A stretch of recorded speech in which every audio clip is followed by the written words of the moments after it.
tuned into Quick Charge, the high voltage podcast bringing you the top stories in electric vehicles and sustainable energy daily. And it's all powered by Electrek.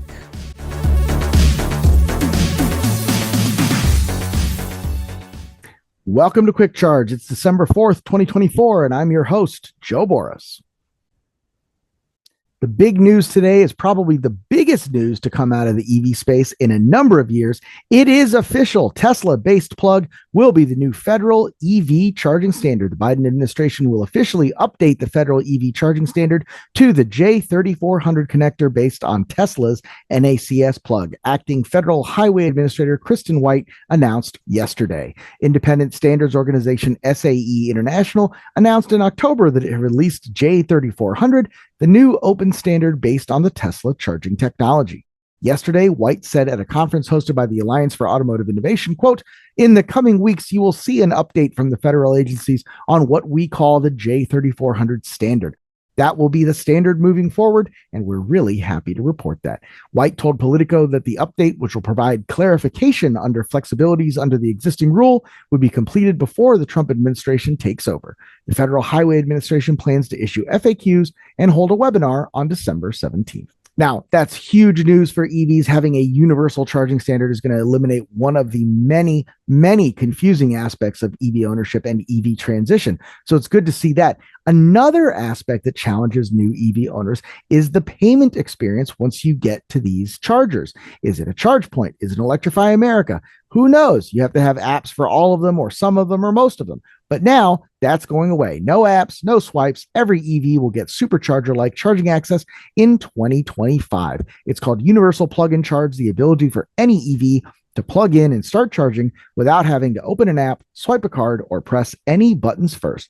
It'll be ready in 2025 and promises to make EV charging much, much easier thanks to a joint effort between the Society of Automotive Engineers, the SAE, and Biden administration's Joint Office of Energy and Transportation. The idea, of course, isn't new. Tesla's system already works like this, but it can do so since it's vertically integrated and one company controls the entire process.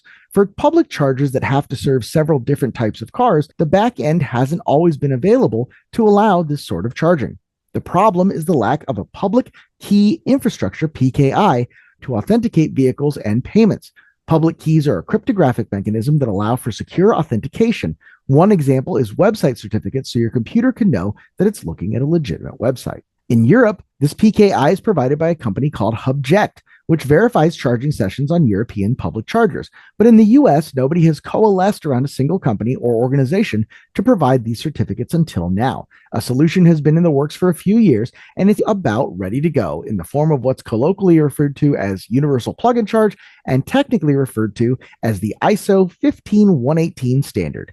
Today, a consortium of companies, the SAE and the Biden administration, announced Universal Plug-in Charge will come online in 2025.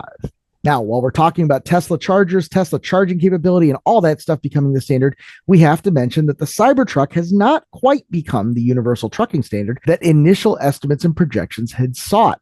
But it's even worse because Tesla has shut down rumors of the Cybertruck going to China. Tesla has officially shut down rumors that it's bringing the Cybertruck to China anytime soon, as production in the US appears to be throttling down, and there are even some rumors about employees being told to stay home.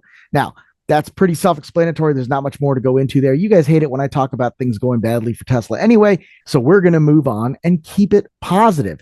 GM and EVgo have doubled their DC fast chargers to 2,000 units in the last 16 months alone. The latest addition to the EVgo charging network is a fast charging station in Murrieta, California, off I-215 in Riverside County. The station features 5 350 kilowatt fast chargers that can serve up to 10 EVs at once. It's near restaurants, coffee shops, and retail. The GM EVgo partnership has resulted in DC fast chargers at more than 390 locations in 45 metro markets across 32 states, focusing on spots like grocery stores, shopping centers, and city centers. Their goal is to make charging convenient for those who can't do it at home, such as renters or people living in apartments. For those folks, finding a nearby fast charger can be a game changer, and the GM EVgo partnership is on track to reach its goal of 2,850 DC fast chargers nationwide. It plans to build 400 at flagship locations in major markets, including California, Florida, New York, and Michigan. It's been fast progress too. In August of 23, GM and EVgo brought their 1,000th charging stall online in the Chicago suburb of Woodbridge, Illinois, in just 16 months. They've doubled their shared EV footprint, including highway rest stops across interstate routes. Wade Sheffer, vice president of GM Energy, said, "Our collaboration with EVgo underscores our dedication to providing EV drivers with the best possible experience by expanding reliable fast charging infrastructure across the country." So that's great news for GM, great news for EVgo, but they're not the only American automaker making great strides in the EV space. Ford has set a new EV sales record in November, even as demand for the F-150 Lightning slips.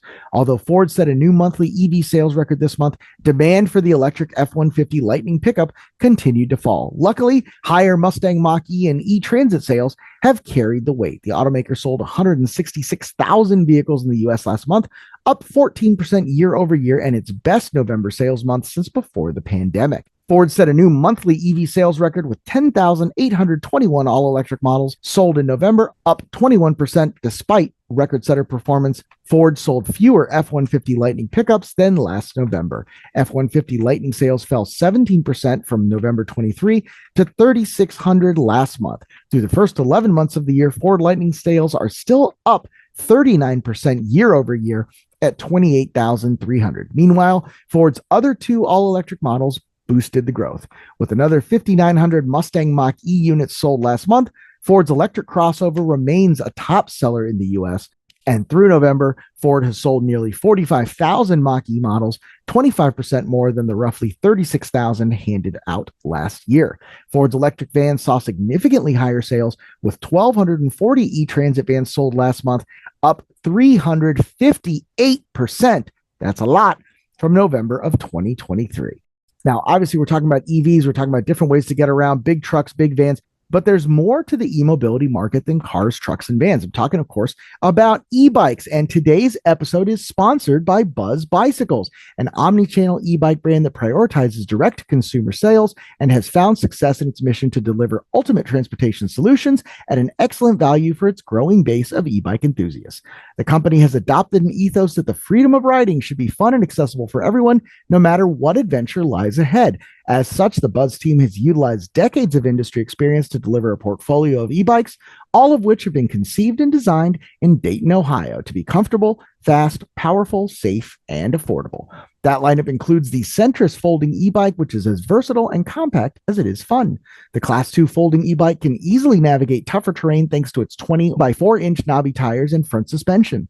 The Centris is powered by a 48-volt, 500-watt-hour battery pack that can propel it to 20 miles an hour for an all-electric range of 40 miles on a single charge. When you're not riding, the Centris can fold neatly into 34 by 22-inch package, making it easy to store at home or carry in a vehicle on your way to your next ride. The Centris folding e-bike is available at buzzbicycles.com at a sale price of $8.99. However, you can use the promo code Electrek200 for an additional $200 off. That's a $500 total discount.